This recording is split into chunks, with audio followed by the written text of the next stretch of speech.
يا ولاد بقى دي بعد ما طلعت من الفرن ازاي، شوفوا الجمال. هي بتبقى عامله كده. خلاص هنجيب بقى الطبق بتاعنا ايه، وهنحاول نطلع بقى. هنجيب كده دي، شوف مخرفشه ازاي. شوف الجمال، حاجه سهله. عندك بقى قشطه تحطي، عندك كريم شانتيه، عندك شويه مكسرات، شويه سكر بودره، اي حاجه، شويه جوز، اي حاجه. الحته دي بتاعتك بقى. بس انا هعملها ازاي بقى؟ انا هعمل كده شويه ايه، عسل. شوف الحلاوه. عندك شويه عسل اسود، تجيبي شويه عسل اسود كده اهو وترشي.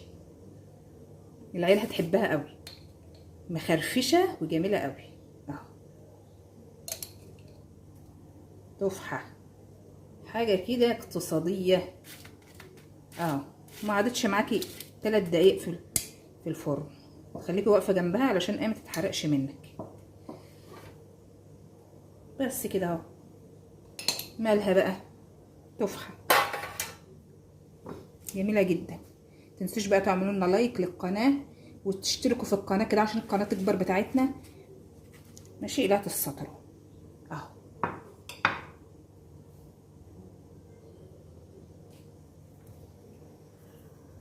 ايه رايكم يا ولاد؟